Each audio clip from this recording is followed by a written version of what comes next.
Évangile de Jésus-Christ selon saint Jean, chapitre 10, versets 1 à 10.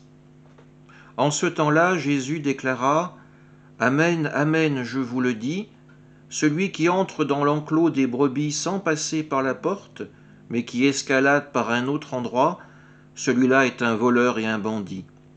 Celui qui entre par la porte, c'est le pasteur, le berger des brebis.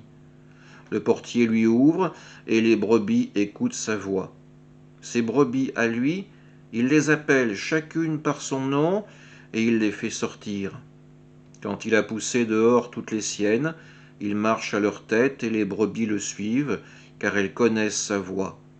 Jamais elles ne suivront un étranger, mais elles s'enfuiront loin de lui, car elles ne connaissent pas la voix des étrangers. Jésus employa cette image pour s'adresser aux pharisiens. Mais eux ne comprirent pas de quoi il leur parlait. C'est pourquoi Jésus reprit la parole. Amen, Amen, je vous le dis, moi je suis la porte des brebis. Tous ceux qui sont venus avant moi sont des voleurs et des bandits, mais les brebis ne les ont pas écoutés. Moi je suis la porte. Si quelqu'un entre en passant par moi, il sera sauvé, il pourra entrer, il pourra sortir et trouver un pâturage. Le voleur ne vient que pour voler, égorger, faire périr. Moi je suis venu pour que les brebis aient la vie en abondance. Acclamons la parole de Dieu. Dans ce discours de Jésus nous est présenté son souci vis-à-vis du troupeau qui lui est confié par son Père.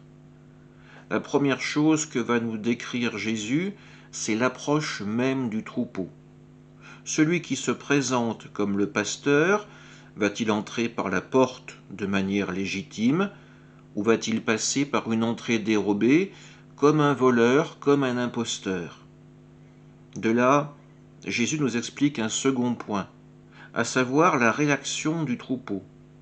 Si on entre dans l'enclos par ruse, le troupeau ne répondra pas à l'appel, car seul un bandit ou un voleur approche ainsi des brebis. En revanche, celui qui entre par la bonne porte et qui s'adresse au troupeau sera reconnu comme étant le berger légitime. En tenant ce discours, Jésus entend faire comprendre deux choses essentielles. Il est à la fois la porte de l'enclos, la porte qui nous montre le chemin pour pouvoir prendre la route du royaume de Dieu.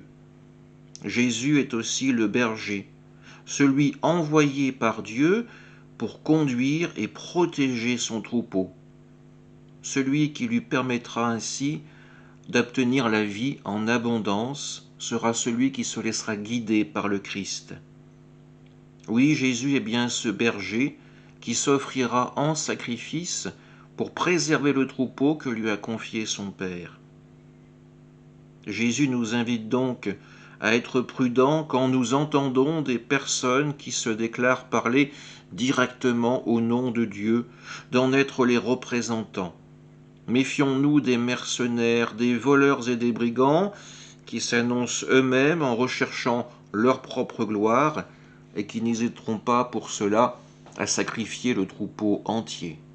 Amen.